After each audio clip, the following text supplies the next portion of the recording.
BSNL में हो चुकी है टाटा ग्रुप की एंट्री। अब बीएसएनएल बनेगा जियो और एयरटेल का बाप। बीएसएनएल ने उठाया बड़ा कदम, हिल गया पूरा टेलीकॉम सेक्टर। 150 करोड़ भारतवासियों को फ्री में इंटरनेट देने की हुई बड़ी प्लानिंग। अब इंटरनेट डेटा का बदल जाएगा पूरा नक्शा। दोस्तों, कई यूजर्स ने जियो और एयरटेल के बढ़े हुए दाम को देखकर बीएसएनएल की तरफ अपना सिम को पोर्ट करना भी शुरू करवा दिया है। और ऐसा करने के पीछे सबसे बड़ा कारण है कि बीएसएनएल में हो चुकी है टाटा ग्रुप की एंट्री। दोस्तों, जिस तरह से प्राइवेट टेलीकॉम कंपनियां, वो चाहे एयरटेल हो, जियो हो या फिर वोडाफोन आइडिया ही क्यों ना हो, अपनी मनमानी 140 करोड़ भारतवासियों पर चला रही है। ये सभी कंपनियां जब चाहे इंटरनेट का दाम बढ़ा देती हैं, जिसकी वजह से आम जनता पूरी तरह से टूट चुकी है। और अभी हाल ही में जिस तरह से अचानक इंटरनेट का दाम बढ़ा है, उसकी वजह से भारत के आम जनता और ज्यादा परेशान हो चुकी है। और यह सभी टेलीकॉम कंपनियां भारत के लोगों को इस तरह से अपने जाल में फंसा रखा है कि उस जाल से निकालना लोगों के लिए नामुमकिन हो चुका है। लोग इतना ज्यादा एडिक्ट हो चुके हैं इंटरनेट डेटा का कि इसके बिना एक सेकंड भी नहीं रह सकते। और इसी मजबूरी का फायदा टेलीकॉम कंपनियां बहुत अच्छी तरह से उठा रही हैं। लेकिन अब इन प्राइवेट टेलीकॉम कंपनियों को मार्केट से छुट्टी करने के लिए भारत के टाटा ग्रुप बीएसएनएल में एंट्री मार चुकी है। अब यहाँ पर सबसे बड़ा सवाल यह है कि क्या भारत का बीएसएनएल एयरटेल और जियो की छुट्टी कर पाएगा? क्या बीएसएनएल बन सकता है भारत के इंटरनेट डेटा की दुनिया का बादशाह? एयरटेल जियो का मार्केट क्या बीएसएनएल खा सकता है? दोस्तों, यह बात सुनने में आपको अजीब लग रही होगी, क्योंकि बीएसएनएल पर ज्यादा भरोसा आज के भारतीयों को नहीं है। क्योंकि बीएसएनएल ने अपनी सर्विस हमेशा लोगों को खराब ही दी है, खास करके नेटवर्क इशू हमेशा देखने को मिला है। इसलिए इस तरह का सोचना स्वाभाविक है। लेकिन दोस्तों, अब मार्केट में कुछ ऐसी खलबली हुई है जिसके बाद बीएसएनएल फिर से ट्रेंड करने लगा है। बीएसएनएल नया जियो बन सकता है, लेकिन उसके सामने कुछ चैलेंज आने वाली है। आज के इस वीडियो में समझेंगे किस तरीके से टेलीकॉम कंपनियां लंबा पैसा चूसने की फिराक में हैं सभी मोबाइल यूजर्स से, और कैसे बीएसएनएल हमको इस परेशानी से उबार सकता है और देश के लिए बड़े पैमाने पर रिसोर्सेज और रेवेन्यू जनरेट कर सकता है। कि भारत की प्रमुख टेलीकॉम कंपनियां एयरटेल, जियो एंड वीआई जो अपना अच्छा खासा फीस लेते थे, जो टैरिफ लेते थे, उसे बढ़ा दिया है। मतलब डेटा महंगा, फोन का रिचार्ज महंगा, यानी कि 10% से 27% तक की वृद्धि। जरा सोचिए, जो रिचार्ज 100 रुपए का मिल रहा था, अब वो 127 का मिल सकता है। अब सवाल उठता है कि आखिर इन कंपनियों ने अचानक अपनी प्राइस क्यों बढ़ा दी? इसके पीछे की असल वजह क्या है? तो आपको बता दें कि हाल ही में जो 5G स्पेक्ट्रम का ऑक्शन हुआ था, यानी कि भारत सरकार ने जो नीलामी की थी 5G के स्पेक्ट्रम की, उसमें इन कंपनियों ने पार्टिसिपेट किया था और 1.5 लाख करोड़ का इन्होंने इन्वेस्टमेंट किया है। तो अब बारी आ चुकी है उस इन्वेस्टमेंट की वसूली करने की, और इन कंपनियों ने एक ऐसी बेहतरीन प्लान बनाई इन पैसों को वसूलने का, जिसका भुगतान अब आम जनता को करना पड़ रहा है। दरअसल दोस्तों, इन कंपनियों ने जिस योजना को अपनाया है उसका नाम है ARP, यानी एवरेज रेवेन्यू पर यूजर, यानी एक व्यक्ति से एवरेज कितना कमा लेती है कंपनियां। तो जरा आंकड़ा सुन लीजिए। अगर एयरटेल की बात करें तो एयरटेल 239 रुपए प्रति यूजर कमाता है, जो 181 रुपए प्रति यूजर कमाता है। वीआई का थोड़ा कम है, यानी 135 रुपए। लेकिन अब प्लान बदलने के बाद एयरटेल का 239 वाला प्लान 299 का हो गया है।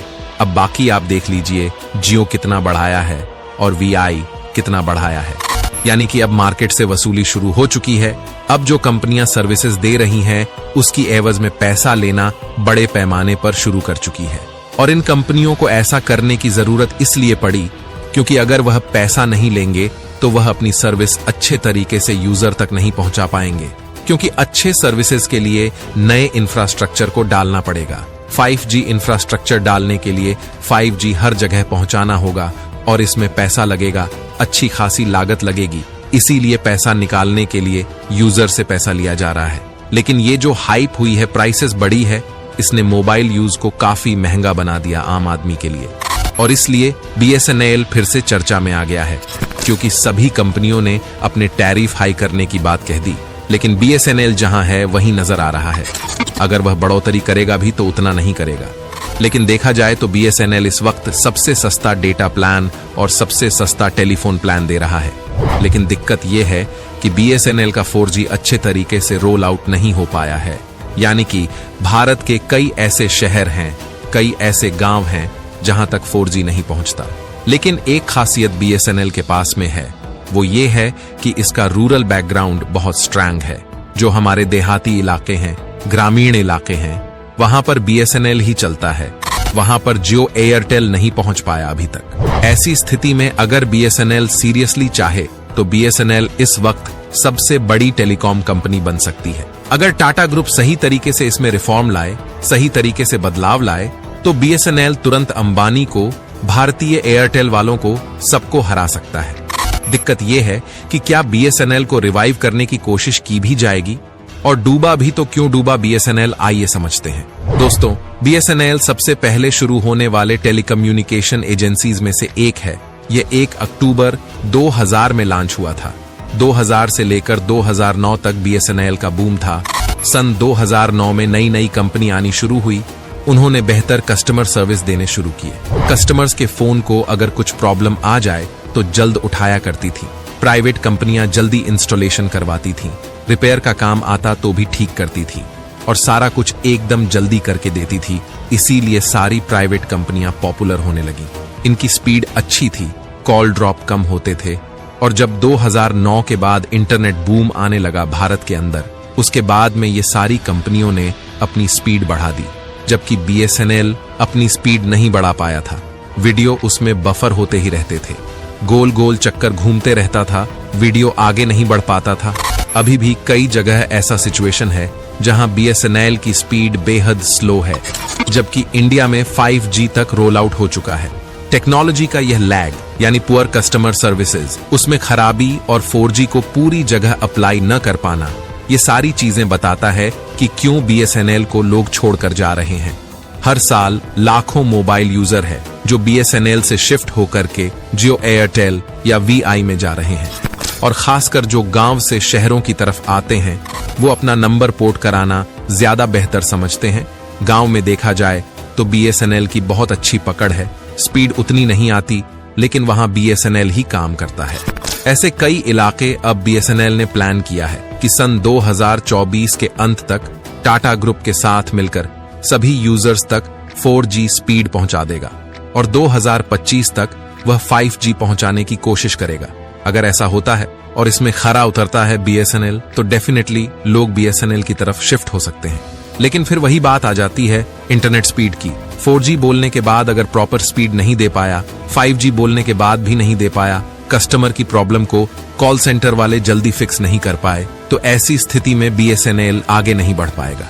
लेकिन इस समय BSNL के पास गोल्डन अपॉर्चुनिटी है, क्योंकि सारी प्राइवेट कंपनियों ने अपनी प्राइस को बहुत ज्यादा बढ़ा दिया है। लोगों को ज्यादा डेटा इस्तेमाल करने की आदत पड़ चुकी है, तो उन्हें ज्यादा पैसा खर्च करना पड़ेगा, यानी लोग काफी दिक्कत में हैं। इसलिए ये लोग रोल बैक कर सकते हैं BSNL की तरफ।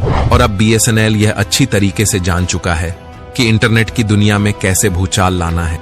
इसलिए BSNL अब बड़े लेवल पर 4G नेटवर्क लगना शुरू कर चुका है। ऑलमोस्ट यह काम अब कंप्लीट ही होने वाला है।